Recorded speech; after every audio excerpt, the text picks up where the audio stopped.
Beats.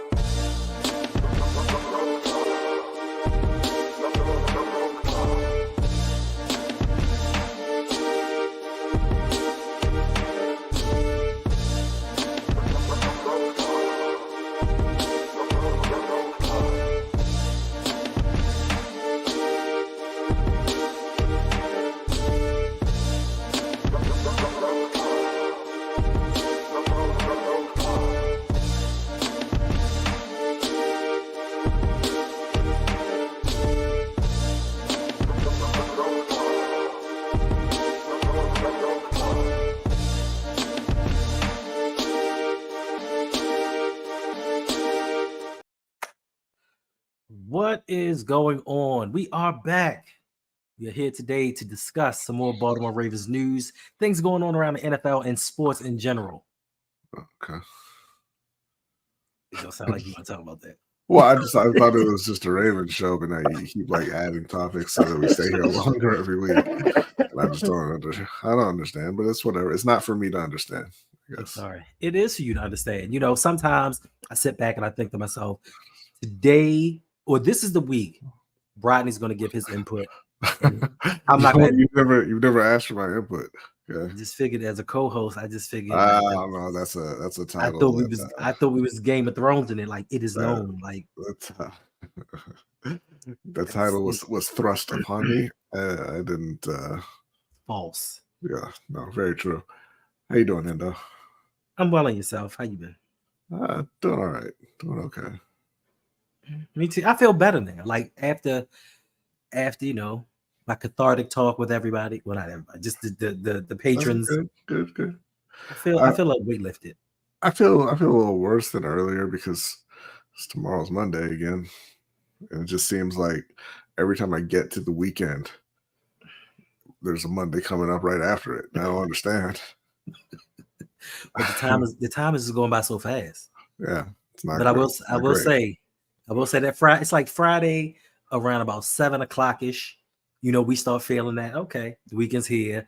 We can kind of shut down from work. And then for some reason, you blink in a Saturday morning, and next thing you know, we're doing a show, getting ready for work the next day. Yeah. I don't like it. It's awful. It's awful. Right. Uh-oh. What? All right. That's just Jose's comment. So, you know, let's just jump into this because we do not have a long show. We don't have a lot to talk about today. Yes. Today is not going an hour and a half. I promise you that. Favorite show. All right, let's go.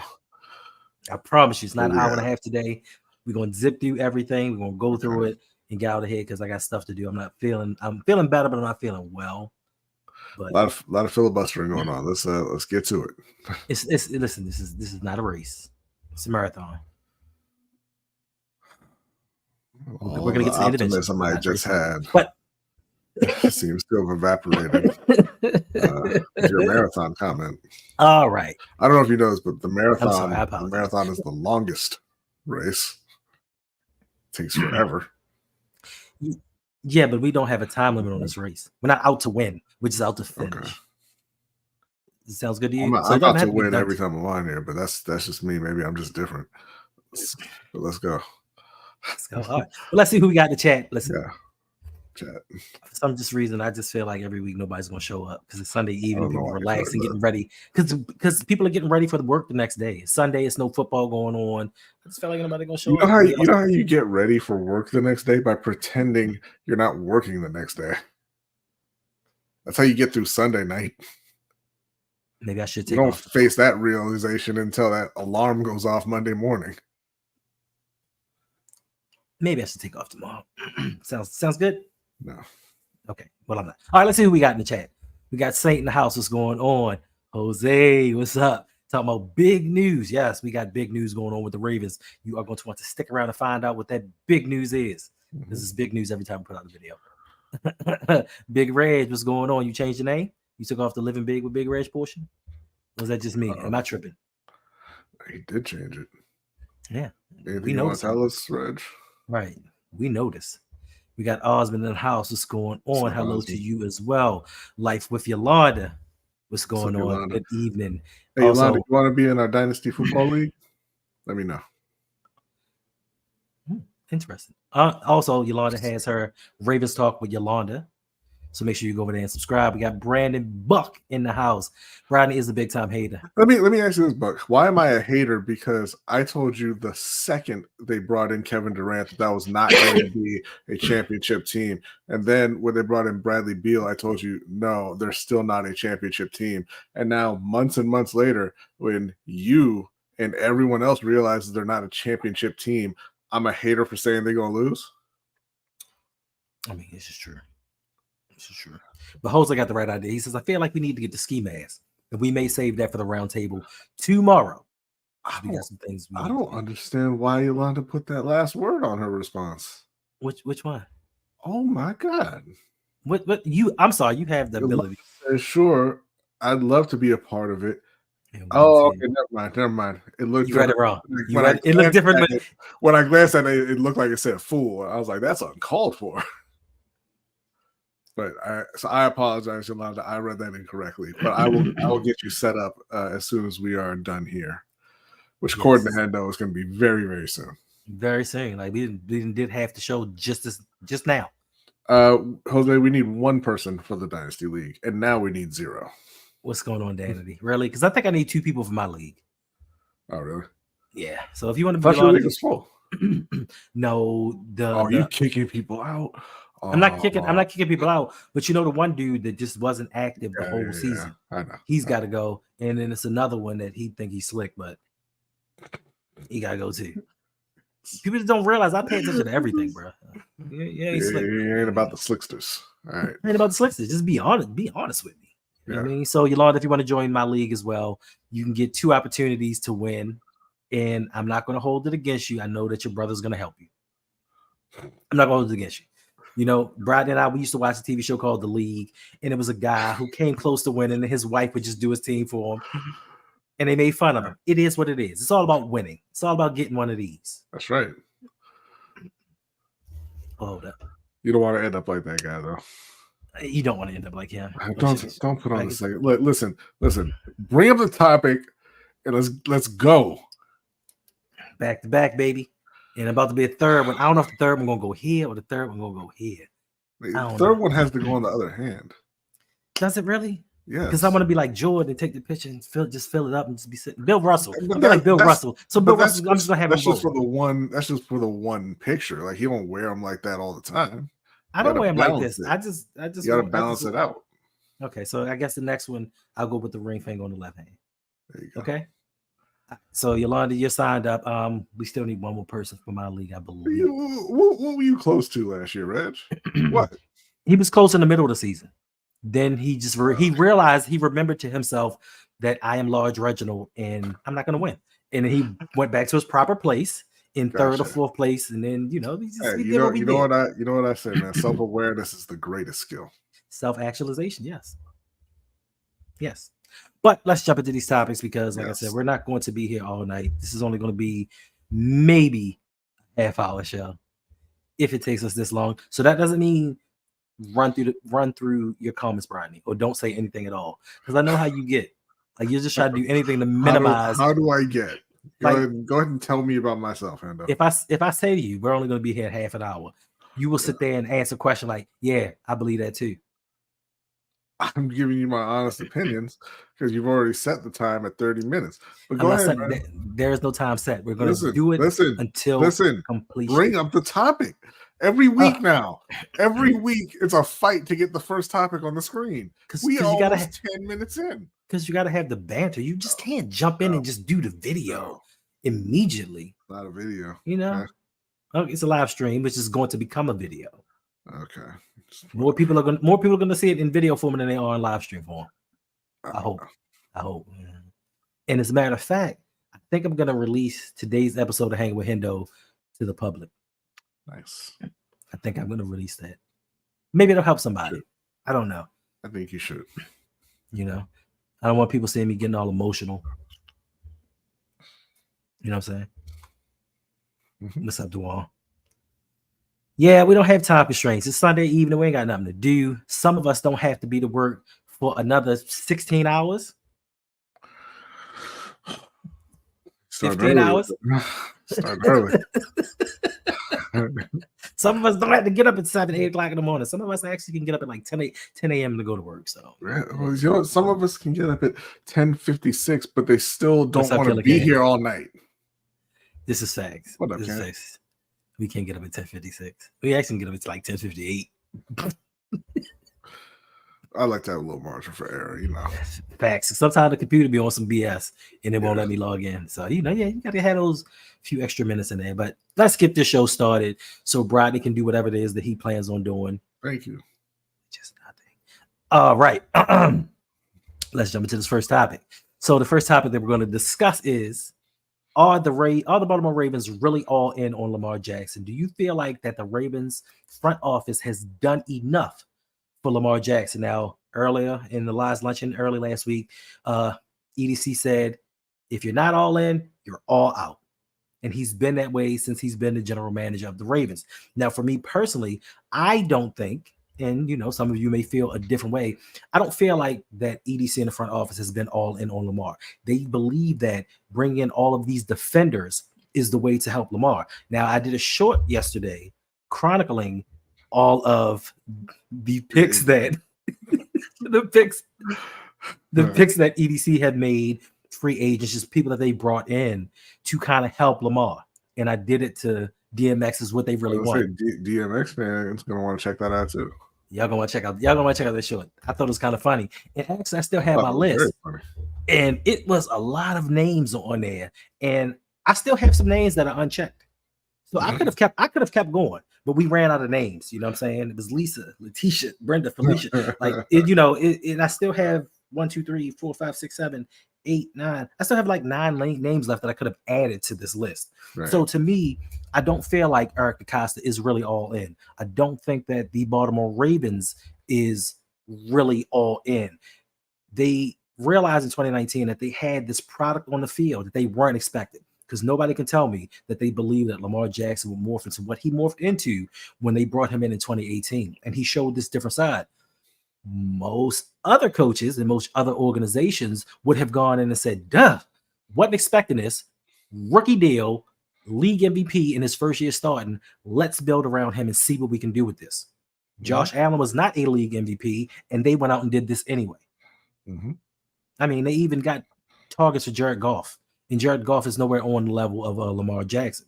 So for the Ravens and the organization to say that they are going all in, I don't feel like I can really count on you and believe what you're doing, especially what has happened up until now. I can't speak about what's going to happen in the future, but up until now, this offseason has been, to me, a slight disappointment. So how do you feel about this, Brodny? Yeah, they haven't been all in on Lamar at any point in his career. Right now, you're looking at a team that doesn't have, well, we'll be generous and say doesn't have a number 2 wide receiver and doesn't have starters at 3 spots on the offensive line. So I don't know how you could even begin to pretend to make the argument that they've been all in. The offseason's not over yet. And there were rumors out there today about what Baltimore may be interested in doing. But as Jose likes to say, Baltimore's always interested. They just don't ever get anything done. So, no, I can't say until they go out and show it. I still do not believe that they believe in Lamar Jackson as a passer. That's been my opinion since the beginning, because why would you have this guy, Greg Roman, for several seasons if you believed in him as a passer? Right. And, I just don't think that they do. I think they believe he's a great player. I think they don't believe he's a great quarterback. True. And that's just kind of the way it looks to me with the way they've built the offense or haven't built the offense around it. Yeah. They say the right things. And I think I read something on X, Twitter, whatever, the other day talking about, we need to keep John Harbaugh as long as possible. The players love him. He always says the right things. I don't care what you say in front of the cameras. It's what you're supposed to say. Like, you're supposed to go into these meetings and interviews saying, oh, yeah, I love Lamar. He's the best. He and I have a close relationship, and we're doing everything we can possible to make this a winning organization. But to me, how is it every season you go into a preseason, a league year, and you're waiting on other teams to cut players before you try to surround your talent with more talent? And I think this is pretty risky going into it because you don't know who's going to be cut. And I know a lot of you are going to say, but June 1st cuts, it's going to be a lot of cap casualties. It's going to be a lot of talented players that are going to be released by other teams. But most importantly, this is the thing that I don't think a lot of people are factoring in is they have to want to come to Baltimore. I don't care who gets released. You have to want to come to Baltimore. Just because a star left tackle or a very good guard gets released, he may not want to come play here, or we may not be offering him the money that he's looking for. So we can't keep saying, well, let's just wait till these June 1st cuts happen, because it has to be a two-sided thing. So I think this is a risky proposition, especially when you're going into an offseason where we finally made it to the AFC Championship. Lamar Jackson won almost his second unanimous MVP, and we're banking on projects. We banked on projects with the wide receiver core 2 years ago. We banked on projects when we let Orlando Brown Jr. go. We banked on projects with Odafe Owe. Like, how many times are we going to stop with the projects and actually go get players that are going to help this team get to a Super Bowl? Yeah, that's not a thing that they believe in on the offensive side of the ball. They want to be young and cheap and just get by on the offensive side, and they want high-end talent on the defensive side because they've had plenty of opportunities. I know that people who defend DeCosta like to say that he's used more draft picks on wide receiver than any other GM in the league, since he's been the GM, and that's true, but they haven't panned out. Right. And it hasn't worked multiple times, and they're not changing anything in terms of the way they go about acquiring wide receiver talent. That's just the way they want it to be. They've had multiple opportunities. We can go and name, basically like 8 of the top 10 wide receivers in the NFL have changed teams since DeCosta's been a GM, and they have missed out on all those guys, some of them twice. It's just their philosophy, and I don't think it's going to change as long as DeCosta and Harbaugh are there. And this is just kind of what it's going to be. They've gone to the playoffs 5 times in Lamar's 6 seasons. All 5 losses have looked pretty similar, right? And they just refuse to change anything. Yeah. To me, we talked about self-actualization, self-realization. Eric DeCosta came out and said, I am terrible when it comes to drafting skill position players. He's like, I'm really bad at it. So if you come to realize you're not doing a good job at it, nor are your scouts, because apparently there's a disconnect between the scouts that we've had since the inception of the Ravens. This is not just an Eric DeCosta thing. This is a Baltimore Ravens thing. Since its inception of the team in 96, we could not pick wide receivers. So if you know that you cannot pick wide receivers, why not go out there and get one that can play? AJ Brown, really young, and we knew he could play. Didn't cost that much. Stephon Diggs, on the 3 times that you missed him, didn't cost that much. Tyreek Hill, he costs much, but he's worth every penny. Yes. He makes Tua look like an all-pro, and that's not an easy task because Tua cannot play, and he showed it when Tyreek got hurt. So for me, there just comes a time when you have to say, look, I'm not getting it done. If I really want to win a championship, then I'm going to go out here and do something different. Now, I give him credit. He tried with Zay. He tried with Hollywood. He tried with Bateman. But like you said, since he's become a general manager, has invested the most capital into drafting wide receivers. Now, outside of those 3 in the first round, I'm not going to give you credit for 3rd, 4th, and 5th, and 6th round picks. Like, I'm not going to give you credit for that. We all could take a flyer on somebody. You took a flyer on a 5th rounder on a fullback. That you cut and brought back. Like, I'm not giving you credit for that. Apparently, there is something going on that you cannot bring in talent to surround your quarterback with. And yes, people are going to say, oh, man, well, he tried with Odell Beckham Jr. He didn't try with Odell Beckham Jr.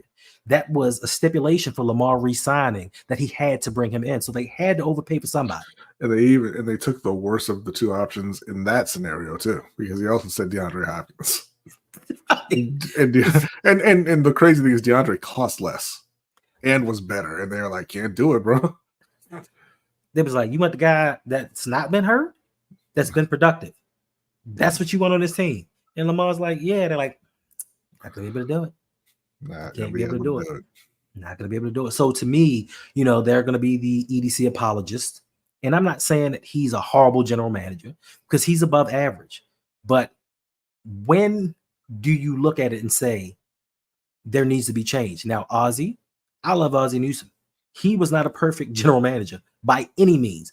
Like, Ozzie is the anti-EDC in a sense. Ozzie would hit on all his first round picks, and anything after that, you roll in the dice. Like, you just shake him up, shake him up, shake him. But That's for the most part. No, for the most until the end, until like the middle, until the middle. A dude named Matt Elam. Until the end. But for the most part, Yeah. his first rounds hit, and the rest of them did it. And for EDC, he's had some mid-round picks hit, and up until Kyle Hamilton, Linderbaum, the first rounds really didn't do much. But in 2000, Ozzie went all in and said, these are the pieces that we need to become a championship level team. And for those of you that weren't Ravens fans back then, when the Ravens made their Super Bowl run, they had never been to the playoffs previously at all. And Ozzie still said, hey, these are the pieces that we need to take this next step to get to the playoffs and maybe win a Super Bowl. We had been on the doorstep of a Super Bowl several times. We have been 1 or 2 wins away from making a Super Bowl, but yet and still we keep doing this repetitive cycle of let's bring in more defenders. Let's bring in more defenders. Let's bring in more defenders. Lamar, you go fend for yourself and we'll see what's left over after all the dust is settled. Yeah, that's right, Daniel, the P word. So to me, it's just, when will you try something different? I'm not asking you to go outside of yourself as a general manager. I'm not asking you to change your ways. What I'm asking you to do is evaluate the situation. And like you said, B, 5 out of the last 6 years, each playoff loss has looked exactly the same. Defense played strong, offense couldn't score. But yet and still, here we are leading up to the NFL draft, waiting for people to get cut to surround Lamar Jackson with. And yes, the draft may be offensive line heavy, it may be wide receiver heavy. But once again, we're putting too much weight on young players to come in and lift this franchise up and put them on their shoulders. Granted, there's some great talent out there, but where the Ravens are drafting at, they're not getting a Justin Jefferson. They're not getting a Jamar Chase. They're not getting these guys. So to me, thinking that the draft is going to fill 3 offensive line spots, wide receiver 2, running back 2, and some other needs possibly on the offense, it's crazy to me, because you know that they are going to draft defense. And that leads me to the second segment, since, Brodny keeps looking at his watch. I'm not looking at my watch. Oh, my man. So what it leads me to the second segment is, recently I've been seeing a lot of publications, and I think that they're trying to tell me something. I think they're trying to prepare me for what is to come. And they're saying things like, what if the Ravens don't draft offense in the first round? Mm-hmm. What if the Ravens go corner in the first round? I think they know something, and they're trying to tell me something. So to me, the Ravens said they love to zag when everybody else is zigging. To me, it just feels like they're setting us up for failure. And they're going to go cornerback in the first round, or they're going to go edge rusher. And to me, and I know a lot of people, and maybe not in here right now, but later on, are going to say we need cornerback 3. So what cornerback in the first round of the draft, or even the second round, what cornerback is going to come in and start over Brandon Stevens? Well, I don't think it's that. I do agree. I think there's a strong chance that they end up going corner. And by the way, you are asking Eric DeCosta to change. You are, because this is what he is. And I've said this about when we talk about coaching nepotism in the league, right? You can teach someone how to play a song on piano, but that doesn't mean that they know how to play the piano, right? He's doing what he was taught to do. He's not a great GM. He's doing what he saw Ozzie do. And so, I don't know that he is capable of changing that, but I honestly think, like, the last time, I'm looking at it right now in draft history, right? The first time they had that, best wide receiver class ever, Sammy Watkins, Odell Beckham, Brandon Cooks, Mike Evans, those guys. Baltimore was sitting in the middle of that draft at 17, and they took CJ Mosley, right? Like I said, they like to zag. I don't think that they're going to be looking for somebody who can beat out Brandon Stevens. I think that they're going to take a corner, maybe a Kool-Aid, maybe he's right there, maybe Cooper. Don't you know it? And look to move on from Marlon Humphrey next year. Okay. So here's the thing that gets me is, and I get that. Marlowe has not been the player that he was when they signed him to his $98 million contract. Understand it. But to me is we keep causing recurring problems. Recurring problems. I also read an article, and this is something that I actually said in some videos a few weeks back, is for as great as everyone claims that Aussie is, that EDC is, why is it every offseason we have the same needs? We always need a wide receiver. We always need some type of lineman. We always need an edge rusher, and we always need a cornerback every offseason. So you're going to do the same thing you did with Morgan Moses' situation, possibly draft a corner in the first round this year to replace Marlowe, cut him next year, and then what are we going to need next year? We're going to need another corner. So what are you going to go into the draft in the first 2 rounds to do? Draft another corner while Lamar is still left out there asking to carry a franchise on his back. So I'm not understanding this. And listen, what is it? Latu? Who's the guy from UCLA? Yeah, Latu. Yeah, that guy. If he's available, I want him to be available just to see what the Ravens do. Like, I want to tempt fate. You know what they'll do? They'll take the best player available. That's false. The highest grade on their board because he plays defense. What's going on? Listen, that is a false statement. And I hope Yolanda is not listening. But Odafe was not the best player available when they drafted him. He was the best player available. Did you not see the trivia question last week? He was a half sack better than the tribal chief. Then the wrestler? You don't get better than that. Than the wrestler? Yes. So you telling me one of the longest reigning champions of all time. Yes, the script is written. The story is ended.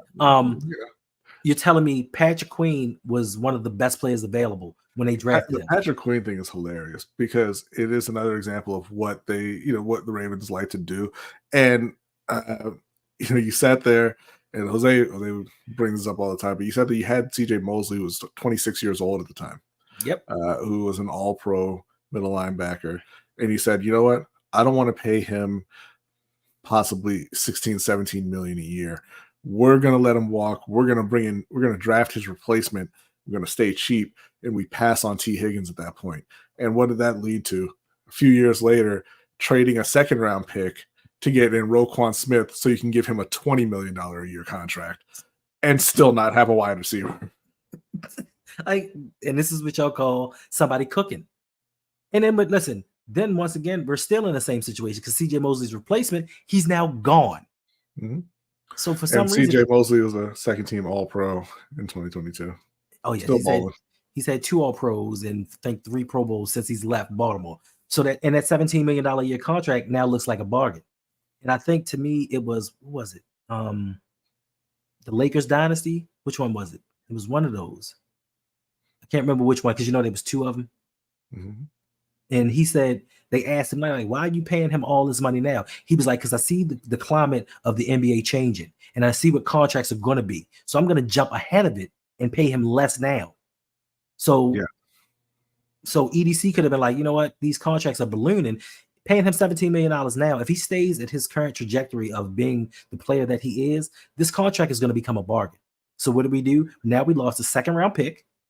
And we ponied up an extra $3 million per year. And I'm not saying that Roquan's not worth it, but we just keep going around these repetitive cycles over and over. Roquan's not worth it. Like, he's a great player. You can even argue if you want that he's the best linebacker in the league. He's not worth $20 million a year. They don't affect the game enough. Or if you want to tell me I'm wrong, tell me what he did in that Chiefs game. I was about to say, he was invisible. Me personally, I'm looking around like, where's my $20 million linebacker? Like, what is he doing? I was looking around for that $20 million D tackle going up against that backup guard. Yeah, their offensive line was decimated, but they held them to 17 points. They did. They needed to hold them to less. This is facts. So just for me, I can't wait for the draft. We're doing a draft. Or they needed to cover Marquez Valdez-Scantling on third down because I heard that their receivers were trash. That's what I heard about Kansas City. But somehow he got behind the best defense in the league and converted that first down at the end of the game. Wait a minute. So you telling me, because I'm just trying to understand this. You're telling me that the dude that gave up that third down pass to MVS, who the Ravens re-signed, and everybody went on social media talking about, oh, he's a dog. He's the best. He's the best slot corner out there. He's this, he's that, and whatever. The dude that couldn't cover people because he got a couple sacks because Mike McDonald schemed him to get sacks. Now he's a dog. And this is the guy that we're going to depend on. I'm just, I'm not even, it's not even on him. Like, you got a $70 million safety and a top 14 all pro safety in Kyle Hamilton too, right? Like, where were they at? Geno Stone almost led the league in interceptions. Where was he at? Covering other people. Where was Justin Madubuike bringing down Patrick Mahomes so he couldn't even make that throw? Where was Kyle Van Noy? He was getting a penalty, man. I know he was. But I'm not here to crap on the defense. Okay. I'm just here to say, once again, we're in a situation where we're going into this draft, and the majority of us are thinking offensive line, wide receiver, first 2 picks. And the Ravens I promise you, the Ravens are going to zag. And when we do this stream with Coach Evans on draft night, if they pick a defender on draft night, I'm logging off. And that is my promise. Y'all keep laughing. That is my promise to you all, because I'm going to be so irate that we're doing the same thing. And people are going to say, yeah, the Ravens are just doing this to make that defense even better. They're averaging giving up 13 points a game in the playoffs. 13 points. So you really think by adding this defender in the first round, they're going to give up 10 points? But what, Hendo? The Ravens offense is only averaging 9 points a game. 10 points is null and void. And what's going on, B. McGrills? What are we tripping about? You tell me what we're not telling the truth about, or what we're making up right now.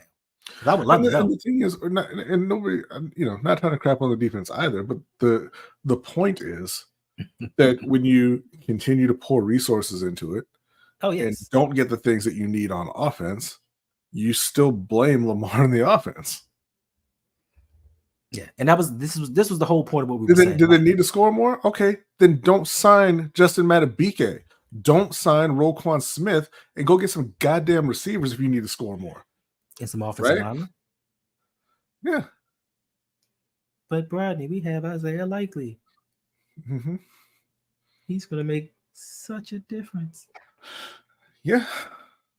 I mean, he played well. I'm not trying to crap on Isaiah. He's doing what is asked of him. He played well in that game. He had 2 catches. Like 13 yards. Didn't you see him throw the hand up? I did see him throw the hand up. I told this Jose too. I'm going to start doing what DaCosta fans do when you bring up them not getting Diggs and not signing Hopkins. All these things. Like, he tried. He was interested. Yeah, well, you know what? Lamar tried to throw a touchdown on that play too. Right? He was interested in scoring. They have to want to sign in Baltimore. He can't make them. Okay, well, he can't control what happens after the ball leaves his hand either. Maybe likely should have jumped up and caught it. I don't know. But what I do know is he tried. So I don't want to hear it. I don't think so. I think something's just don't look right with him. He doesn't look healthy. So I think that likely he's going to get more of an opportunity this season. And if they don't do anything with the wide receiving core, they're probably going to run a 2 tight end set. I mean, they'll split him out wide. Like, who knows? Like, man, I look at Derrick Henry, and I like Derrick Henry. I've always been a big fan of Derrick Henry, but I would expect for him to be less effective than he has been in the past. He's over 30. And that's typically when you start to see that fall off for running backs, right? But that's fine. But my thing with him is you're the top rushing team in the league every year. And your big investment in the offense is a 30-year-old running back. And, I was saying, yeah, go get a running back too. But I said, go get a running back who can catch. That's not Derrick Henry. You specifically went after the one guy who was available, available, who doesn't add anything in the pass game. That is true. It's intentional at this point, right? Right. You could have got Saquon. You could have got Josh Jacobs. You could have got Tony Pollard. You could have got DeAndre Swift. You could have even got Austin Eckler. All guys who can catch the ball. And you said, you know what? No. Give me the old bulldozer that's probably going to break down in a year. Bruh. Did you see and I like Derrick Henry. I've always liked Derrick Henry. Did you see his interview on the Pivot? This dude once had 56 carries in a high school football game. 56 carries, and they were winning. And just through his, and I'm not trying to take anything away from him because he's in phenomenal shape, but the usage that he's had from high school to college till now, and I do think that I think he's still going to get 1,000 yards this season. And I still think he's going to quite frankly be the Derrick Henry that we know. But once again, this isn't for a year or two. You should make an investment to put talent around Lamar for years to come. Somebody that he can build with, somebody he can get that rapport with and continue on in the future. Give him credit for Zay Flowers because that's something that they can do unless Zay decides, you know what, I don't like this team, I want out. But get one of the younger backs. Like Saquon would have been perfect for this offense. Perfect for this offense. And by the way, Witten got the older running back and then said, you know what, we don't need to retain either of our starting guards, and let's get that right tackle the hell out of here too. Yeah. So you went and you got the running back and then said, screw this O-line. Yeah. So, yeah, he started 1 year at Bama, but just collectively those years of putting that work together. Like just it's the hits, and we can only hope. Like we're not saying that these players are not going to do these things. It's a wish and a hope. You know what I'm saying? And I just think for myself, and I maybe speak for Brodny as well, we need to stop going with, well, maybe they could, or I think that they can, or it's quite possible they could be. I think we need to get away from that to he's a dog. Like we knew AJ Brown was a dog. We knew AJ Brown, and I know Brodny's got something to say about this. We knew that AJ Brown played like a Raven, so to speak, even though you say it's not a real thing. But we knew this, and he's young. We knew all of these things, and we looked and said, you know what? Give up a draft pick. Why would I do that? I think I heard something on the Eric DeCosta presser where he was talking about draft picks and how he loves them and all this other stuff. But when you realize you can't draft, you don't need 9 draft picks. You don't need 11 draft picks. You know, you say that you go best player available. I'm going to call horse crap on that one because you're telling me in the 4th round, a punter was the best player available? Right, and 2 tight ends. Robert, Saquon Barkley's cap hits for this year and next year are 3.8 and 5.5. Get the hell out of here with that nonsense. Wait a minute. Talking about you wanted too much money. But here's the thing, though. It's never too much money for the defense. No. You know who wanted too much money? The guy who performed for 1 year. and then said, pay me like I'm a top D tackle. Not the running back that had no quarterback, no offensive line, no wide receivers, and nobody at head coach that could do anything for him, but still produce. Not that guy that's done it year in and year out, but the guy that had the one outstanding year. And I'm not saying he's not going to do it again, but the guy that had one productive year, he didn't want too much money. No. You know, the guy that we signed for $70 million who can't seem to stay healthy, he didn't want too much money. The cornerback that I don't know what the hell happened to him since 2018, he didn't want too much money. You know what I'm saying? Like, it's always when it comes to offense, we don't have the money. But I guarantee you, if a defender becomes available right now, we'll find the money, and Ravens flock won't have 2 words to say about it. Oh, yeah, we needed him. Yeah, it's a good sign. Yeah, they tried to pay Darius Slay last year. And then when they failed, they said, we ain't got no money for receiver. Yep.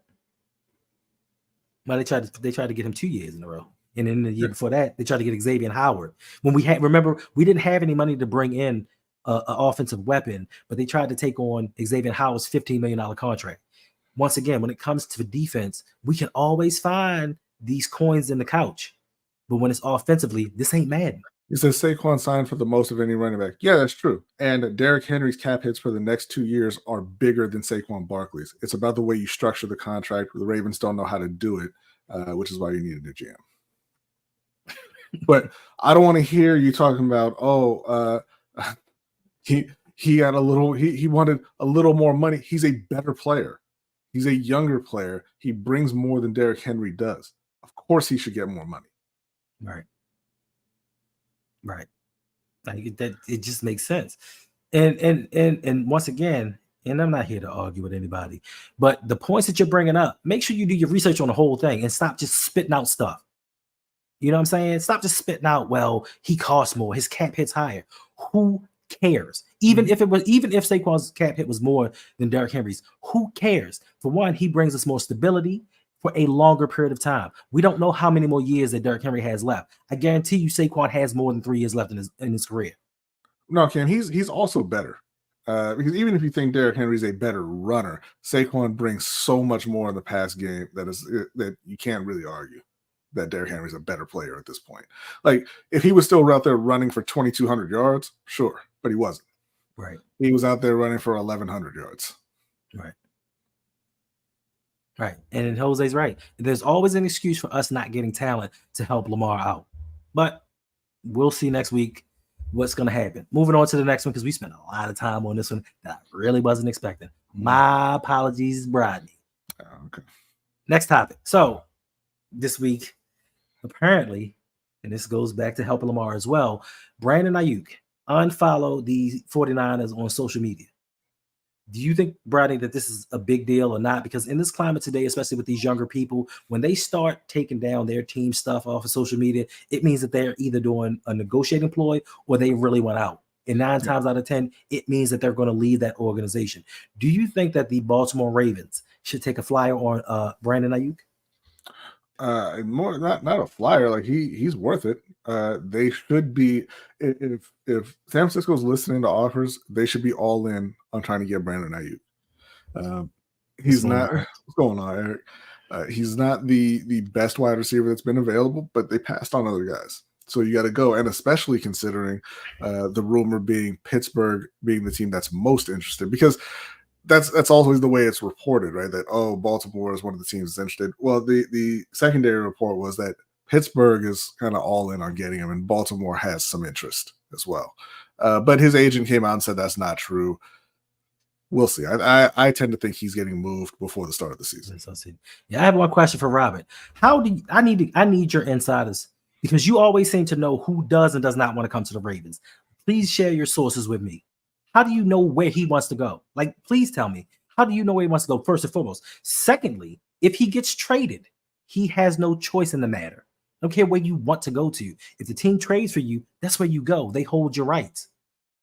Like, come on, but let's please stop making excuses for why the Ravens aren't doing something. Listen, Brandon Ayuk to me is one of the better wide receivers in the league. A lot of people don't really know about him, but each year his numbers have gotten better. He started off with 700 some yards. He went to 800. Then he went to 1,000. This year he had 1,342 yards on 75 catches, 7 touchdowns. You don't think that the Ravens could use that production? And also he's on his 5th-year option. So the Ravens can afford it.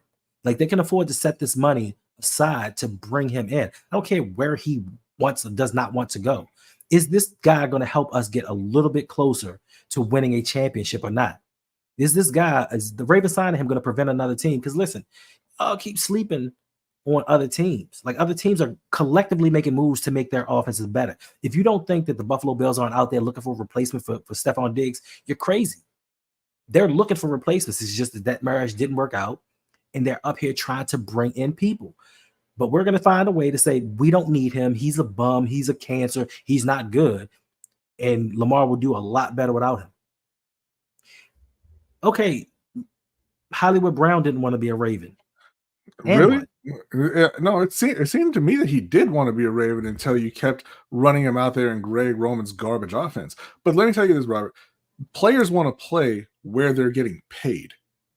You think DeAndre Hopkins looked at Tennessee and said, "Yep, that's where I'm gonna win." And then Calvin Ridley did the same thing this offseason.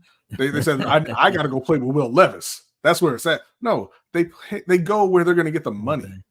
And if Baltimore opens their checkbook, then Brandon Ayuk will want to be a Raven. Facts. Because let me tell you, a couple years back, Calais Campbell left the Ravens and said, "I want to win a Super Bowl. I want to be in a Super Bowl. I want to win a championship." I think he signed with Atlanta. Did he sign with the Atlanta Falcons? That ain't never won shit. And didn't even have a quarterback at the time. Wow, that's wild. Dang it, you know who else? You know who else didn't want to be a Raven? Derrick Henry. But guess where he's playing? Playing in Baltimore because y'all offered him a contract. Facts. He wanted to be a Cowboy. Like, it's amazing how this works. It's amazing how you go where the money is. And for a lot of players want to go where they're wanted. It may not be about, I don't like that organization. I don't think they can do anything. Why wouldn't a wide receiver want to come here knowing that they're going to be the number one option? Regardless of how many yards you think they're going to get, how many catches you think they're going to get, they're going to be the number one option, A. B, they're going to the playoffs. So now you're getting a playoff check as well. And C, they were just in the AFC Championship game. So I have the possibility of coming in and helping a team win a Super Bowl. Who doesn't want to come to this situation? Right. You know what I mean? But like Jose said, if the offensive talent doesn't want to come here, it's time to move on from the GM because something's wrong. Something is wrong that players don't want to play with the two-time league MVP because your head coach is bringing in favors for offensive coordinator. You're running offenses that no one wants to be a part of. That has nothing to do with the players. It's on the coach and the culture that's being set and what the players are talking about at the Pro Bowls and the meetings. Like, yo, yeah, John Harbaugh's a players coach and he's good with the players. But when it comes to the X's and O's, because even Patrick Queen, and this is how I knew Patrick Queen was not re-signing with the Baltimore Ravens. He came out and said after the Ravens lost, I'm tired of doing the same stuff over and over again. I'm tired of losing the same way. It's like we don't learn. And he didn't say that against his fellow players. He was saying it against coaching. Mm-hmm. That's why he got out of here, because he doesn't see anything changing with EDC and John Harbaugh. Because once again, for 5 out of the last 6 years, we've gone into the playoffs and lost the exact same way each and every time. But here we are once again talking about we need more defense. We got to get some more defensive guys to come in here and stop them from scoring. Like, oh, y'all sound silly with the same stuff. And guess what? We're going to go draft. I don't even want to say it. Jason Sehorn in the first round. And we're going to play. Duke can play. I'm not saying he can't play, but is he going to affect the game enough? No. Is he going to affect the game enough to stop the Ravens from not scoring? One defender can affect the game enough. Again, I said this on our show before. They've held Pat Mahomes to 17, Joe Burrow to 17, and Josh Allen to 10. And the Ravens are 0-3 in those games. Talk to me about defense winning you a championship. They don't want to talk about that. They want to make it an excuse. Why? I'm not, listen, and it has nothing to do with him being white. I don't care if it's cool. Listen, I like Kool-Aid McKinstry, but I don't want him in the first round. I don't want a cornerback. I don't want to see a cornerback to at least the 4th or 5th because we have 3 cornerbacks. You re-signed Arthur Millette. You have the 2 4th-round picks that you decided that you really needed in the draft that can't get on the field or can't stay healthy. It's time for your draft picks to come in and do some work, since now, quote unquote, these are the reasons that we can't win playoff games or bring in players, because Lamar Jackson's now, his contract is now eating up a lot of the salary cap when we're having the same issues that we had when he was on his rookie contract. So it's time for your draft picks to hit, since EDC cooks so well, since he pulls out that hot plate and gives you that hibachi meal. His draft picks need to play, and they need to start playing well. Ojabo draft looking for another edge rusher when you have a 1st and a 2nd round pick there. Tavis Robinson, 4th round pick. Why do we need more? Your draft picks need to hit. I mean, I think, but he can play. Listen, don't get me wrong. Dude can play. He can ball. But to me, he's not going to move the needle come playoff time. No, I'm just saying. You're not. So, let's go out here. Let's go get Brandon Ayuk. Make this offense better. And Ravens fans will tell you all day about how they can't afford Brandon Ayuk. They don't want to give up the picks for Brandon Ayuk. And then when he goes to Pittsburgh, y'all going to cry. He's not going to Pittsburgh, but we're going to talk about that. Okay. All right. So today was the last regular season game. The regular season games have ended in the NBA. And now we're going to go to the play-in games on Tuesday. So, Brodny, what matchups are you looking for now that the regular season has concluded and the Lakers have somehow climbed from 10th all the way up to, what are they? 7th? All the way up to 8th. Yeah, all 2 spots. I'm not looking for much of anything right now. They got to beat the Pelicans again. That's who they're going to be playing in the first round of the play-in tournament. And then if they beat the Pelicans, right, if they are fortunate enough to beat the Pelicans, they get to go into the first round and play the team that swept them in the playoffs last year, the Denver Nuggets. If they lose to the Pelicans, they get to contend with Steph Curry, who look, I think they're better than Golden State. I'm not gonna lie. I think they're a better team than Golden State, but Steph Curry can go off for 50 any moment, right? And if he has one of those games, there's nothing you can do about it. So that puts you in real danger of missing the playoffs altogether. But let's say, they lose to the Pelicans and they go and they beat Golden State or whatever other garbage team it is they're playing. I forget. Then that would put them in the 8th seed playing the OKC Thunder. I think that LeBron would break Chet Holmgren in half, but that's still not a matchup I really want to see for LA. You know, I think they have a better shot of beating OKC than they do Denver just because of the youth of the Thunder. But it's not a good matchup either way. Either way, how's Anthony Davis? I saw he had a little back injury. Anthony's fine, man. Just leave Anthony alone. I'm asking a legit question. I saw him leave the game. He's tired of you outsiders always asking about his health like he's always hurt. All right, he out there every night putting in work. This one is going to be a good one. I was thinking about this one, the Heat versus the Sixers. That ain't going to be a good one. They going to run Miami off that court. You think so? It's something about playoff time with Jimmy. Not Philly. Something about Jimmy buckets in the playoffs. In the play-in first and second round of the Eastern Conference playoffs, there is something about Jimmy Butler. There's not really something about him in the conference finals or in the finals. You're right. He does kind of shy away. But listen, Philly has their own issues of getting out the first round and just having their stars play like stars. Like, I know Embiid's back, but how is his condition going to be? Because his conditioning wasn't even the best when he won league MVP. Right. In the best of times, his conditioning isn't great. Isn't great. It isn't. But for me, once again, I think it's a rematch of last year. It's going to be Golden State versus Sacramento. Sacramento almost beat Golden State last year. I think that they're worse off now. I know they have a couple injuries that they're dealing with some of their key players, but right now Andrew Wiggins is missing. We don't know Draymond Green we're gonna get. Klay Thompson's crippled. His shot. His shot is crippled. But it was a great series last season, and that's when we had Steph Curry be the man that he is. I would love to see the Lakers and Golden State go at it. Personally, I don't know why you want to. They knocked you out the playoffs the last couple times. Revenge, brother. Revenge. The last couple times. Revenge.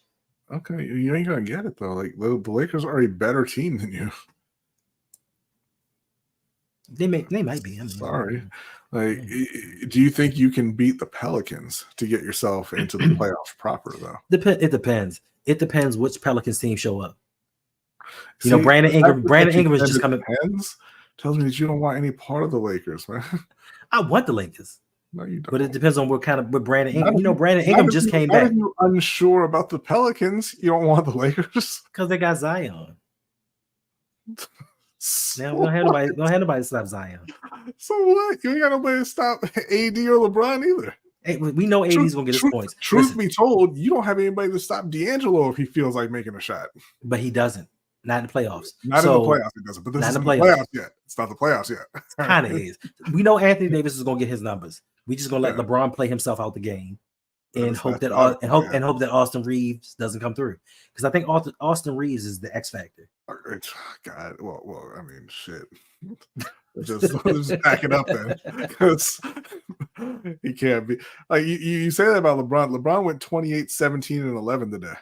On 20 shots. He used up all his juice. No. Just like in Avengers, they was like, we got 2 trips.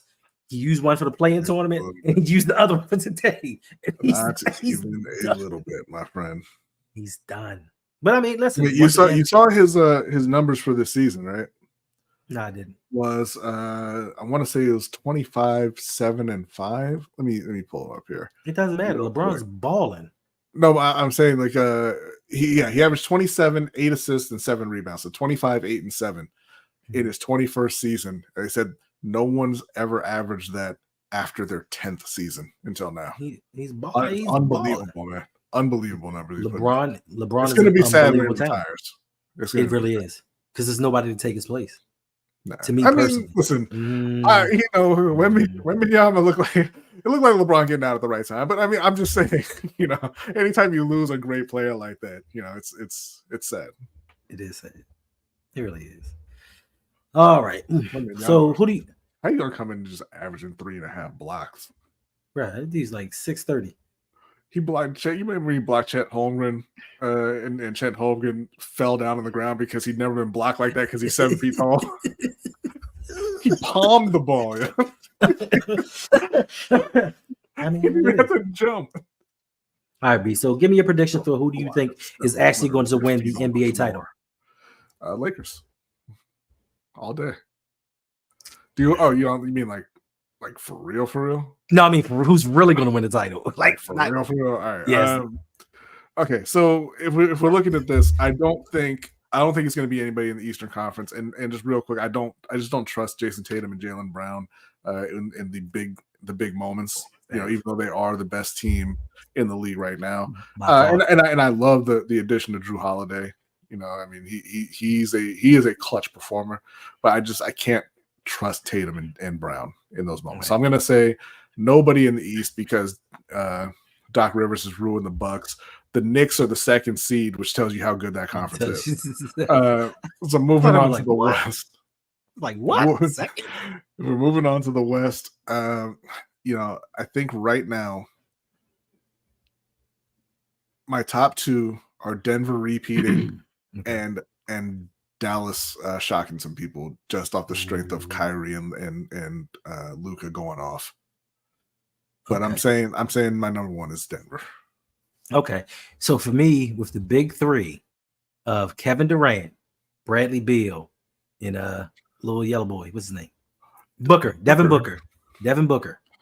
You don't have to call what's going on, yellow boy. I'm sorry. My apologies. Robert wrong about everything all the time. He is not wrong about everything. So with the big 3, in Phoenix, I'm going to say they're not going to win.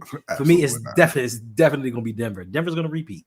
Like honestly, Nikola Jokic should have been the 3-time MVP. Should have been. They cheated him just because he's white. And I think that they're going to go in and win a title again. Even though they've lost a couple of pieces, I don't think there's anybody can stop. Like they've been playing around with teams all regular season. Mm-hmm. Jamal Murray, he's been just toying with guys. But I think once the playoffs come and they lock in, hopefully LeBron doesn't meet them once again because I don't want to see LeBron get swept again.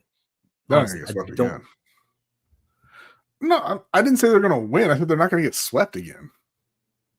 I don't think that's outlandish, sir. Okay. You know, stop looking like that. All right, Gabe Vincent is back. The 11%er is back.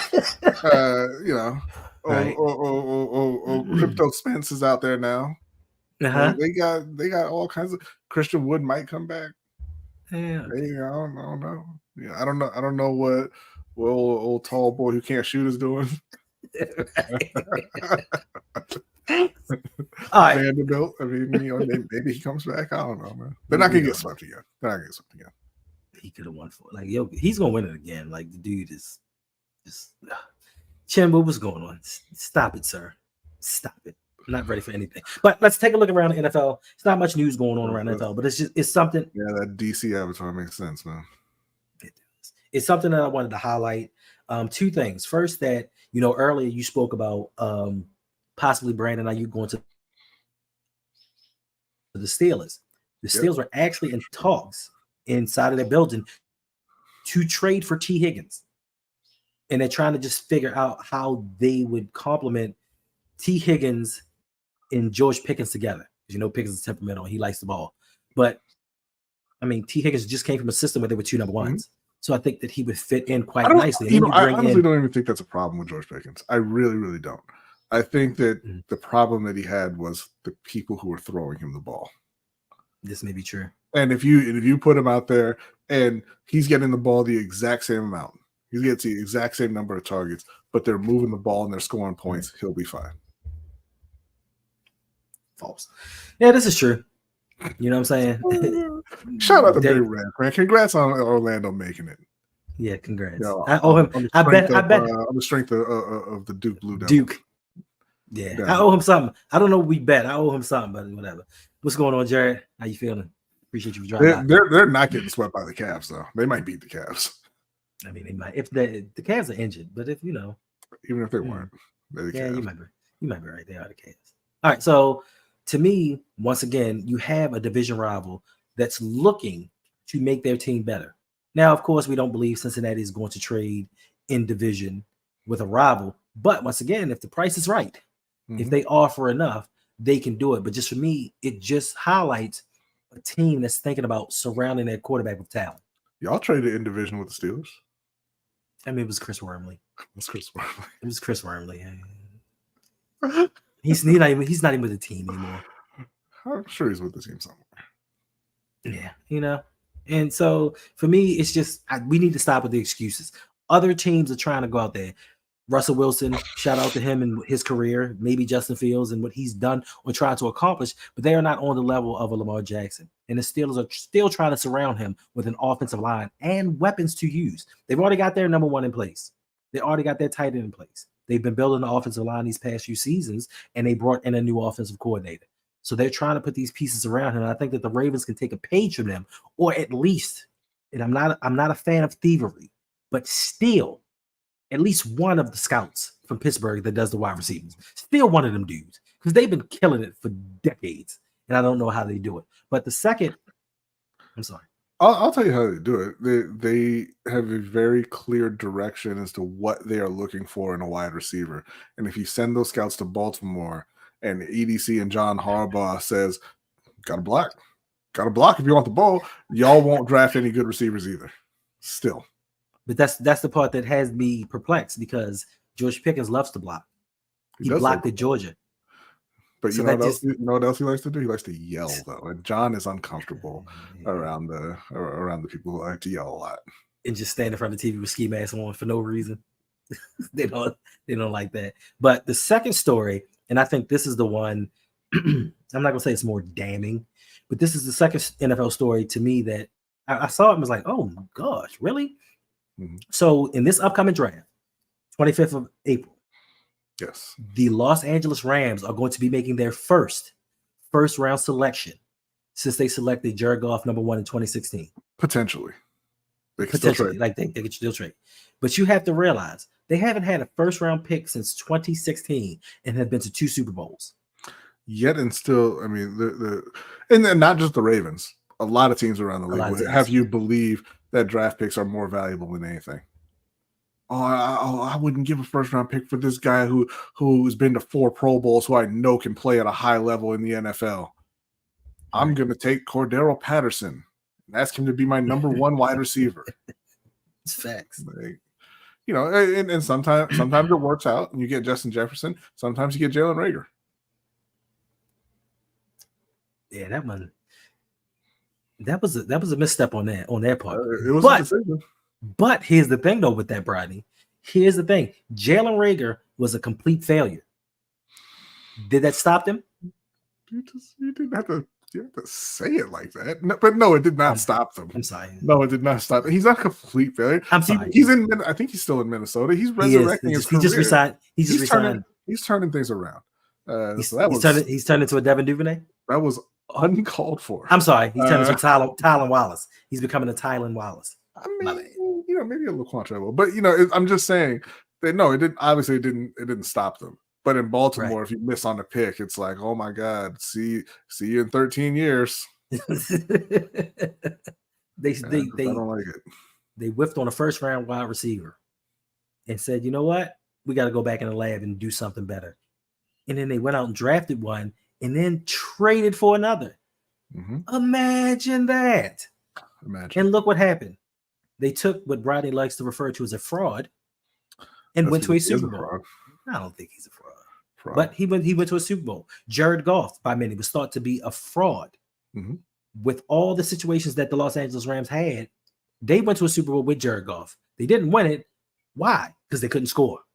How about that? But to me, more importantly, this is the thing I think that is the most damning evidence against the Ravens and people's excuses for why the Ravens can't do anything. And I've heard y'all, and I've sat back and listened to everybody talk about, well, we don't have the money to sign this player.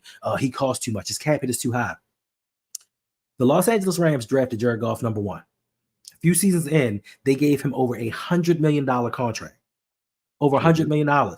Then, while still on that $100 million contract, they traded him, incurring dead money. A lot of dead money for trading him. Then, in turn, traded for Matthew Stafford. then in turn gave Matthew Stafford a large contract. How did they do that, Brodny? If this isn't Madden and teams can't pay people, how did you give two quarterbacks large contracts while also giving Aaron Donald a new contract, while also giving Cooper Kupp a new contract, while also giving Jalen Ramsey a new contract, and giving Leonard Floyd a new contract, and trade for Von Miller? How did you do all these things when you had two quarterbacks, not one, two? It's a mystery. Two. I don't know. And Matt Stafford's cap hit this year, by the way, is $49.5 million. And he's been hurt and hadn't even really been playing. At age 36, and he's got Kyron Williams, Cooper Kupp, and Puka Nacua. And they did all this without high draft picks? No first round picks since 2016. Remarkable. Indeed it is. So you're telling me what ended up happening was you had a general manager who said F them picks, and he traded the picks. He traded the picks for players that can actually play. But not only did he trade for players that can play, when he went into the draft, he picked home runs. He went into the later rounds and found gems. He went to the later rounds and found a Puka Nacua in the 5th round, who set all kinds of records. So when your GM is actually cooking, these are the things that happen. You know, people were talking about Les Snead before, and it was Ravens fans, because I heard you, and I got the receipts. We were talking about Les Snead and the after picks thing, and talking about that as a bad model to follow when you're building a franchise. But Les Snead has been to 2 Super Bowls and won one.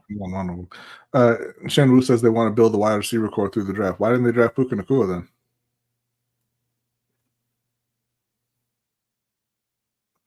It's a lot of people that could have drafted. Could have. I mean, even to an extent. Or George Pickens. Hopefully George Pickens. Hopefully I'll finish the video soon. But the Ravens in the 2018 draft were at pick 16. Traded back to pick 22, traded back to pick 25. They could have taken Calvin Ridley, because that was the guy that was mocked to us. But instead we took Hayden Hurst. Yep. We took Hayden Hurst. Cortland Sutton was the next receiver taken, by the way. He was. So please don't tell me about what we can do in the draft, because unfortunately, was in that next round as well. Unfortunately, we don't like going into drafts finding talent. We like going into drafts finding value. So we can say, oh, this guy has a 2nd round grade and we got him in the 5th. Well, guess what? If he had a 2nd round grade, you wouldn't be getting him in the 5th, because he'd have went in the 2nd or 3rd. But we love to tell the fans this so we can get overhyped over things and say, no, he's trying. He's putting together a really good roster. And I'll say this once again, and I'm not trying to be cruel or anything, bump the regular season. We've done this song and dance for decades. It's about championships. When you get to that KC level, when you get to that New England Patriots level, and dare I say it, old Pittsburgh Steelers level, it's about championships won. It's not about how many regular season games you won. It's not about me talking about, hey, we beat y'all in the regular season. We beat you down. But then come playoff time, we're not getting it done. And listen, Zay Flowers, I love Zay Flowers. I wanted them to pick Zay Flowers. He can't do it alone. And we don't know what his ascension is going to be. We don't know if this rookie season was his cap. We don't know if it's his floor. We don't know what it is. So bring in some talent. I forgot you did take a wide receiver in that draft. Do you remember who it was? Hold up. In 2018? In the 5th round. Who? Jordan Lasley. You know who the next receiver taken was? Who? Marquez Valdes-Scantling. Now, not great, but a damn sight better than Jordan Lasley. And then the next season we took Jaleel Scott. Yeah. No, that was in this draft too. That was it wasn't? We got both of them in the same year? Yeah, I believe so. And this is the organization that y'all swear is all about winning. Because one of them guys didn't make it out of training camp. I can't remember. Was it Scott? No, it was Scott, I think. Yeah. Who was running his mouth. He didn't make it out of training camp. Oh, no, maybe it was next year. Well, I just know them two were together. I just remember them two idiots together not making the team. And they had a brotherhood. Hey, we're going to do everything we can to mess up our chance on this team. Let's go. Break. And they did it, and we didn't have a team. Yeah. Oh, no, he was taken before Jordan Lasley. My bad. He was actually in the 4th round. Right. And this is a team that says they're all about winning. This is a team that says they're surrounding their quarterback with talent. And we're not trying to hate, we're just trying to bring out the facts. Any other team with a superstar quarterback has been given weapons. They haven't been trying to get them weapons. They're not saying, we're going to go into a season with Bateman as our leading receiver and sprinkle in a little Duvernay Prochet and Tylen Wallace and see what happens. It's a wasted season. And we saw what happened. So miss me with that. All right, moving on to the next one because somehow we made it an hour and 10 minutes, Brodny. I don't know how we did it. I'm sorry. Brodny. I really didn't expect this to be in as long. Yeah, I know. Tanja, no, when nobody's saying Zay didn't have a good season, we're saying that Zay Flowers is a rookie who went for 800 yards, and he was the only player on the offense out, who really showed up in that championship game, and you need more than that. Facts. All right, next topic. Let's breeze through this. Yes, breeze. Tomorrow night, WNBA draft. Do you think that with Caitlin Clark and Angel Reese moving on to the league, do you think this league is picking up interest? Do you think that the draft is going to garner more attention than it normally has in the past? I think the draft will, yes. And the league has been picking up interest for several years now. The ratings have been going up each year. I think you're going to see a boost with Caitlin Clark coming into the league. And they're putting her on national TV almost every game this year. And the Fever have been bad. They had the first pick last year. They got the first pick again this year. But that means they're getting the top talent in college basketball. They drafted Aaliyah Boston last year, who was a phenomenal player. They're getting Caitlin Clark this year. They had an Alyssa Smith. So they have a great young core. Now it's kind of just about waiting for them to grow together. I think that as long as she continues to play the way she's been playing, that fan base is going to follow Clark. I believe so as well. And I'm just glad that they're finally getting there, just doing, like you said, it's been on a rise recently, but I just think with Caitlin Clark and Angel Reese coming into the league, that sort of bird magic combination, even though Angel Reese is probably not going in the top 5, this is going to bring more attention and more excitement because every hero needs a villain. And I think that Angel Reese is Caitlin Clark's villain, so to speak, and it's going to bring a lot more interest. What you read? I'm sorry. That's pretty much it. I ain't having a lot to say. I just want to bring some attention to the WNBA. Shout out to them because I don't think a lot of people are actually covering them. Yeah. So I just wanted to shout out them. All right, last topic. And this should be a real quick one. Okay. USA.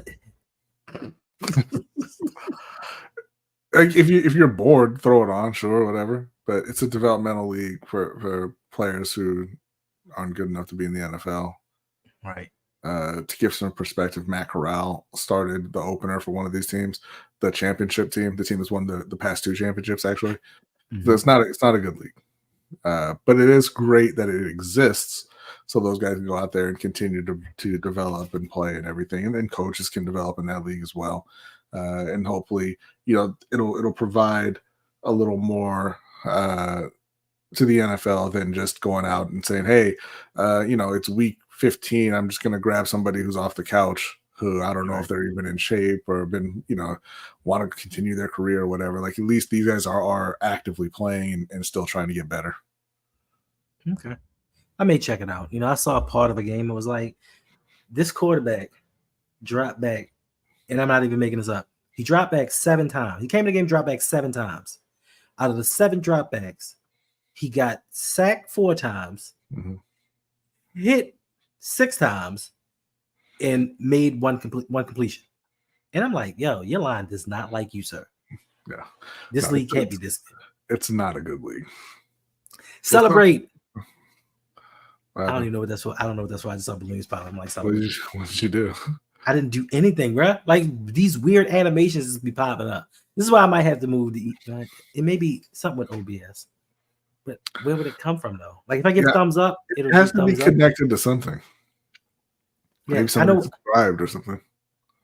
Not necessarily, because sometimes when I give a thumbs up, I'll get a thumbs up. I know when Yolanda does this on hers, like hearts pop up, so it has to be something with software or something. I don't know. Yeah, weird stuff, bro.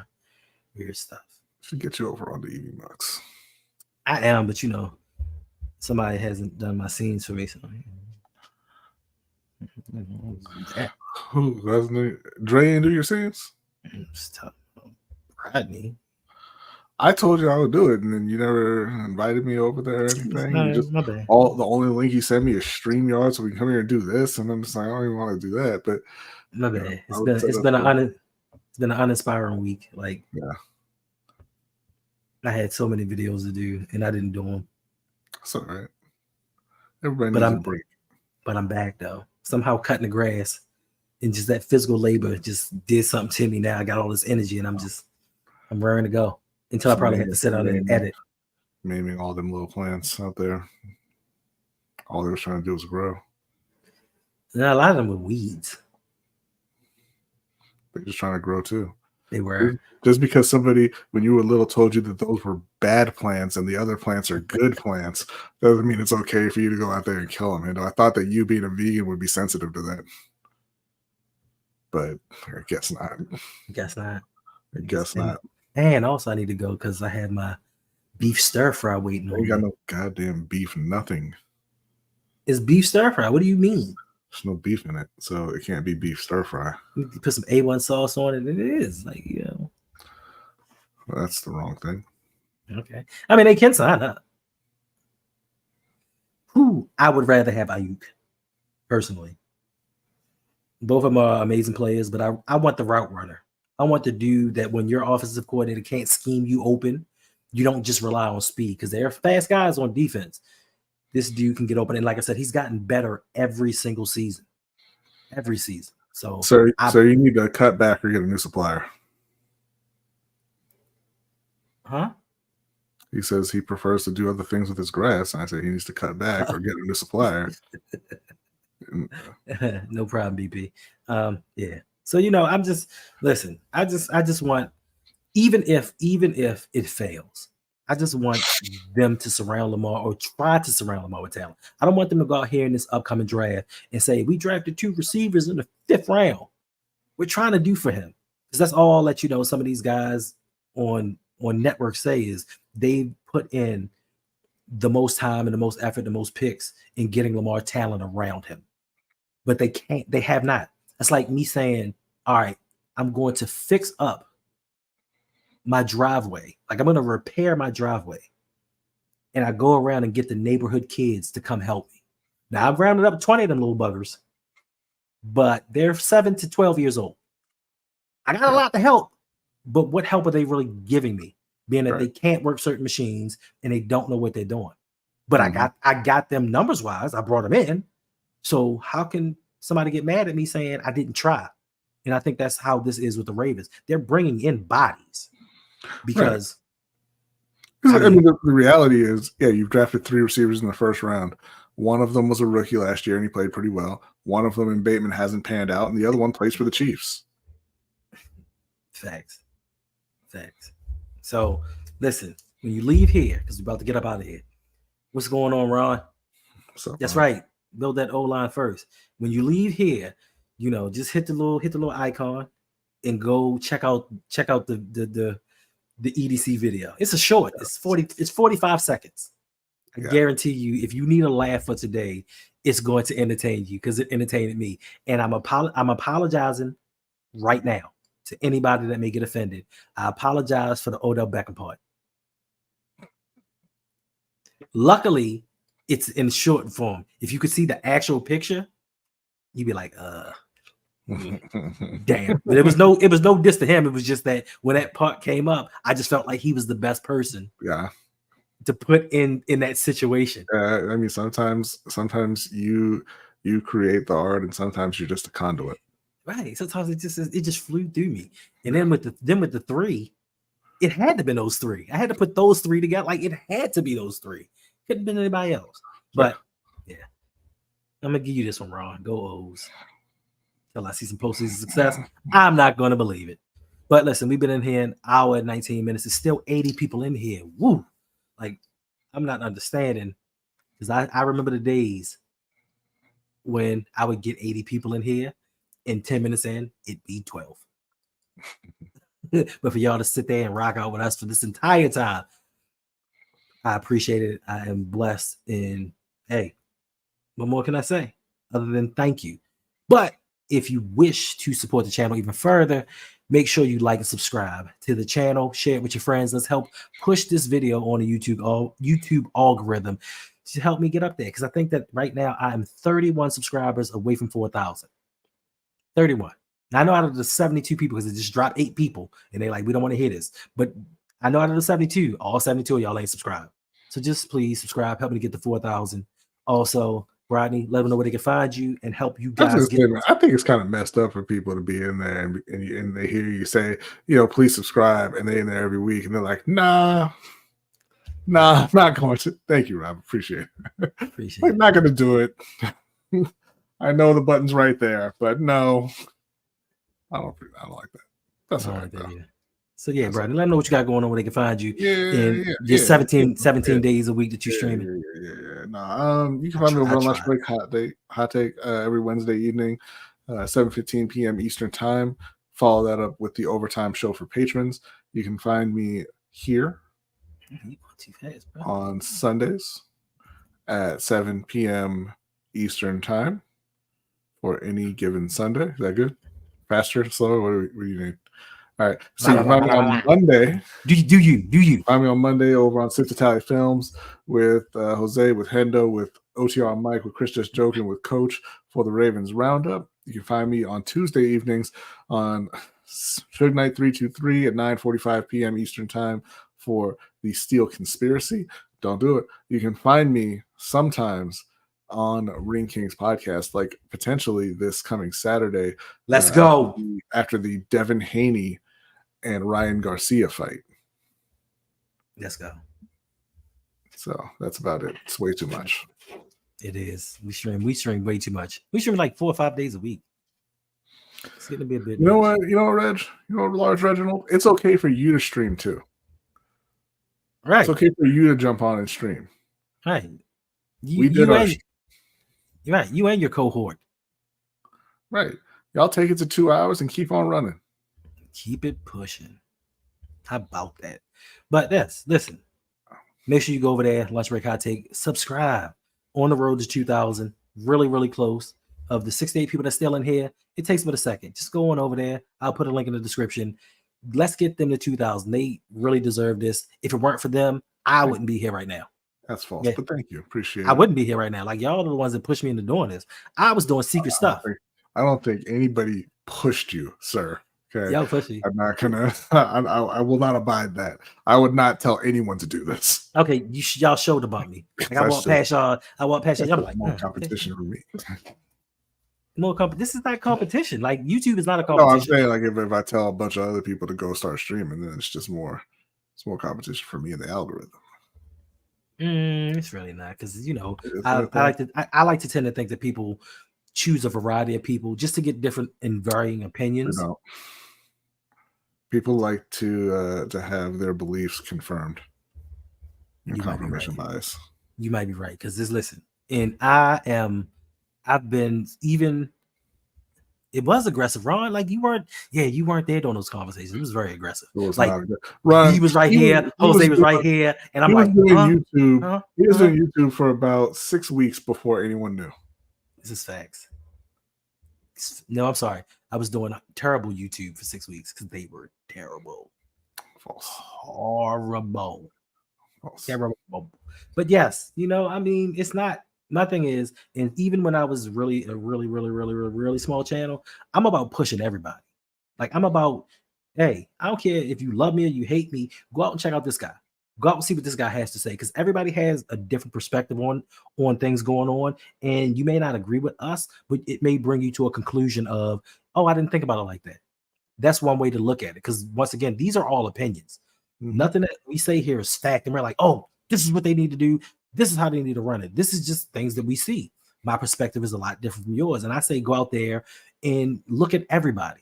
See what everybody has to say. It doesn't hurt to stay, especially if you have time, to just take a look and take a listen to some of these Ravens YouTubers. But I'm not going to lie to you. Some of these people are god awful. Awful. But I still support them anyway. And you should too. Like, I just feel like everybody needs support. I don't care how good you are. I don't think that I'm good. So That's it is what it is. But listen, if you want to support this channel further, make sure to go to patreon.com/ROUG. Join and become a patron today. Make sure you get in before we do our second tour of Raven Stadium. I know I should have put that video out of the tour last week. But like I said, I just was not after I came back from that, I was drained mentally. And I was not inspired. So Not inspired. Huh? Yeah, I don't know what it was. Yeah, no, Reg. I'm gonna ask him for names once we go off the air. And if you want to be privy to that kind of stuff, head to patreon.com/ROUG and you can find out who the terrible YouTubers are as well. I had a bunch of them. And I don't mean terrible. I don't mean terrible as in their walking it back. No. I don't mean terrible as in their views are terrible. No, nobody thought that. Nobody thought that's what you meant. I saw this guy the other day. I'm not even gonna hold you. I saw this guy the other day, and I mean I watched the whole video because, like I said, I support everybody. But the dude was just like, "Hey, Baltimore Ravens, yeah." And I'm like, "Bruh, more power to you. You had the courage to get on camera and do that. You came up and had the courage to do it. So more power to you." But like I said, just in all jokes aside, support everybody, support all your Ravens YouTubers, because I think we are the only community, and I'm not for certain that it's 100%. We are the only community that doesn't have a Ravens YouTuber that's over 100,000. That's predominantly all Ravens. We don't have one that's over 100,000. That's a shame, because I can see other fan bases and they have multiples that have 4, 5, 6, 700,000, and we don't have one. Maybe if y'all would win something, there'll be more Ravens fans, and you can get somebody there. Right? Do you think? Is that maybe possible? No, because I'm gonna tell you what. No, yes, sometimes it does take hard to start. It takes a lot to be exposed to the world and have people judge you and just come at you all the time. It does, and like I said, I shout out to all of them. But I was kidding. But the dude was not really good. But it takes time to build up. But the Arizona Cardinals, not a good team. Never won a championship. Well, never won a Super Bowl, and their fans are die hard, and they follow their YouTube. They don't have anything else. It's a desert. Diamondbacks, Suns. They can play with rattlesnakes, scorpions. They're even about to lose their hockey team. Coyotes. Yeah. Okay. Who else is very passionate? It's just a lot of them. So my point is please, if you can, just support all of the Ravens YouTubers that you encounter. Not just me. You don't even have to, you know what I'm saying, like me, because the less y'all like, the less work I have to do. And that's a fact, Jack. But yes, make sure y'all support everybody. Make sure you also come and check me out on Tuesdays with my man, Mr. Galloway, on Electric Relaxation, talking all things hip hop. We're going to be talking to Drake, Rick Ross, Kendrick Lamar, and sometimes J. Cole battle. That's just what I was about to say, but Brodny took the words right out of my mouth. Did you see Drake posted text from his mommy? Did he? He did. Listen, that dude is for children. Yeah, I don't too much really care for Mr. Lauryn Hill. Like, I know that people think that he's popular and he's it, but Mr. Lauryn Hill, to me, he's okay. He's entertaining. Called Rick Ross a racist for calling him a white boy. Y'all better stop messing with Degrassi. That's how people get hurt. Who, like Degrassi? Yeah. Yeah. Yeah. Disgusting. Like, Mr. Lauryn Hill is disgusting. I hope he learns from this. Do better, sir. I know you from up north, but hey, we don't really care. But yeah, make sure you come over there to the channel, check out what we got going on. We're trying to alter some things, do things a little bit differently. We used to be focused on old school, but now we're going to be more well-rounded and do some other things. So check us out. Make sure you come back here. Check me out tomorrow night, 9 p.m. Ravens Roundtable with the fellas.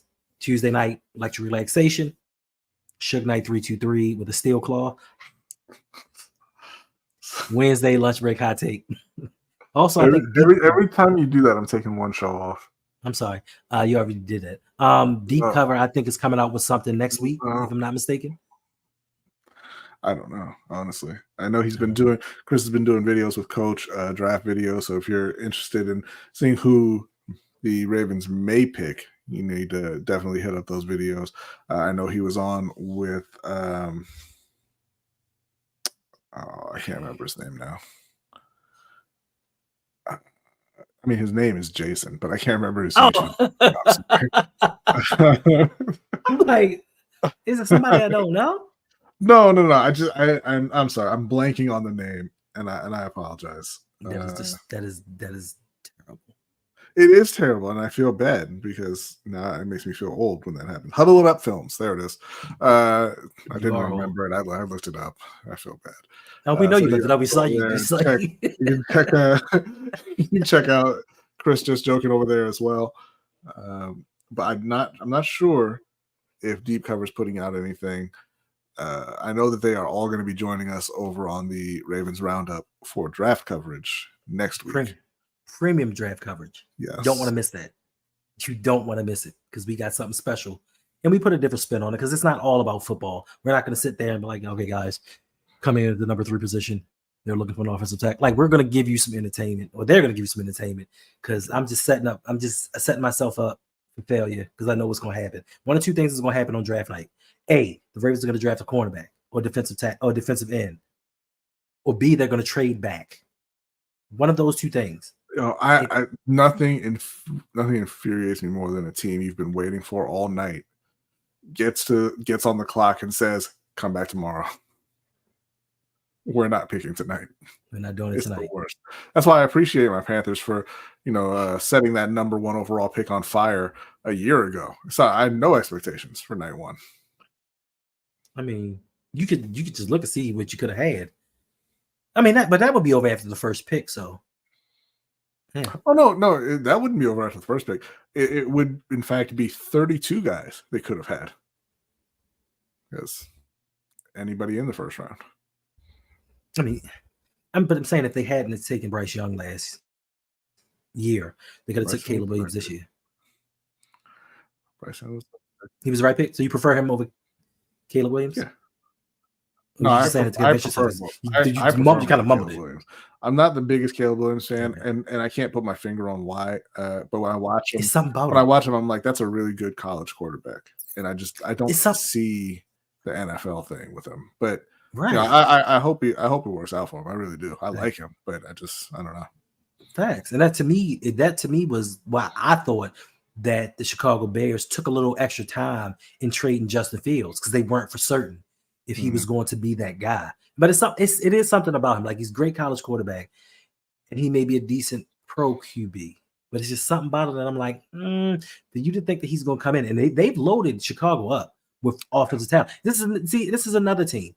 You have a team like Chicago, a franchise that has never had a 4,000-yard passer ever, who has been offensively deficient for many seasons. They put this team around a rookie that they're bringing into the NFL. We have an established 2-time MVP, and we're trying to nickel and dime and piece together portions of receivers and offensive linemen to put around them and hope we're going to go win.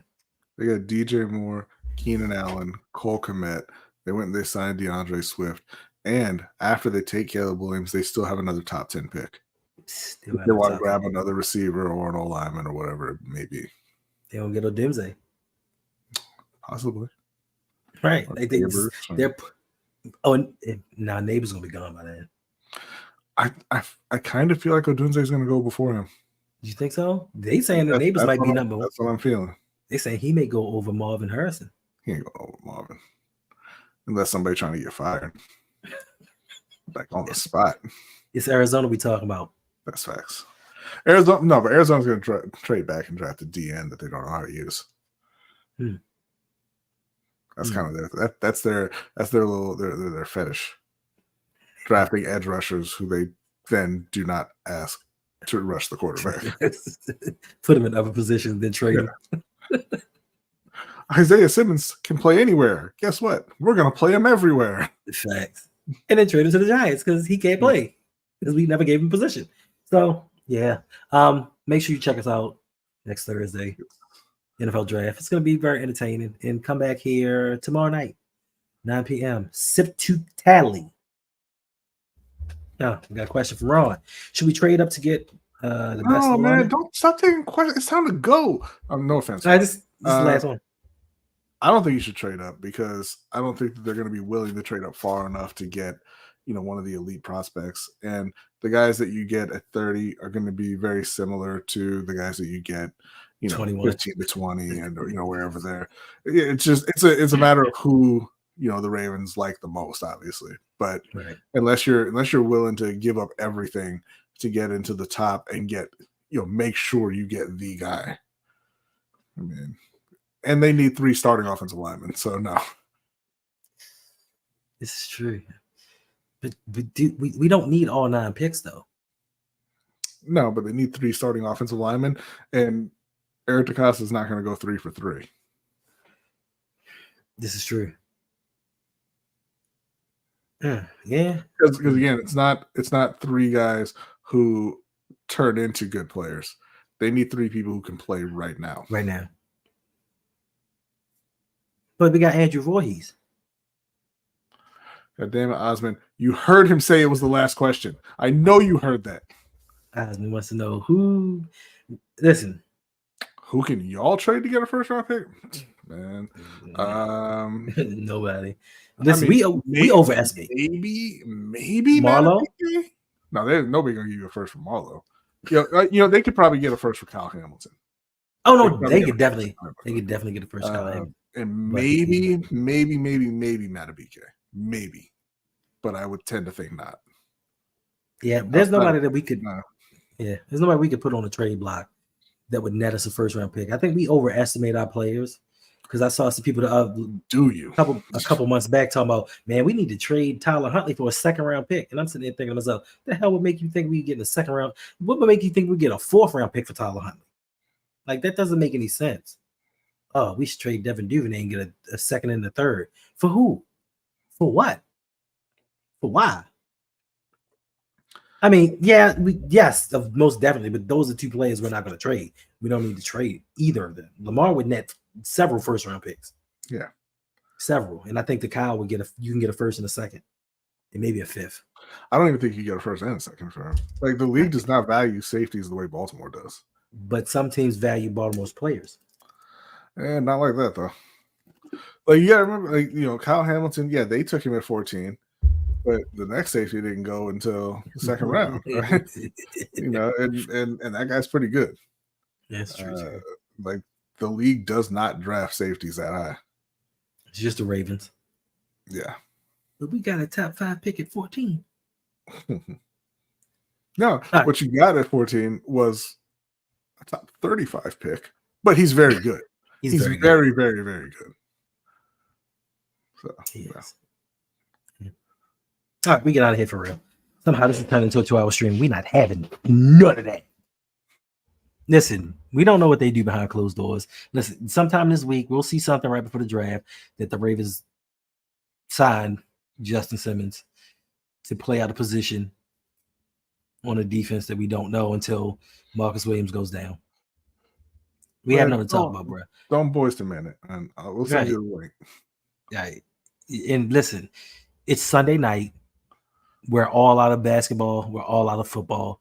Reg, you can start up a stream right now. We all can just transition right over to your stream, sir.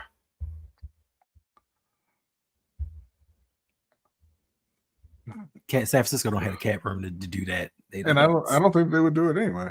I think they're pretty well stacked on the D line. Right. Our players aren't as coveted as you think they are. Right. And listen, like, they've got all the defensive players that you wish you had, and they've got better offensive players. Right. All right. We're gonna see what they do next season now. Yeah. I mean, John Lynch is gonna make it happen, but everybody's excuse now is, well, they got Purdy on a rookie deal. We had Lamar on a rookie deal. We didn't do anything close to that. Yeah. We went defense. It was like, we can't pay everybody. Mm-hmm. We could have traded for CMC. Could you imagine Christian McCaffrey and Lamar in the same backfield? All right, we gone now because now I'm depressed. Yeah, good. Later.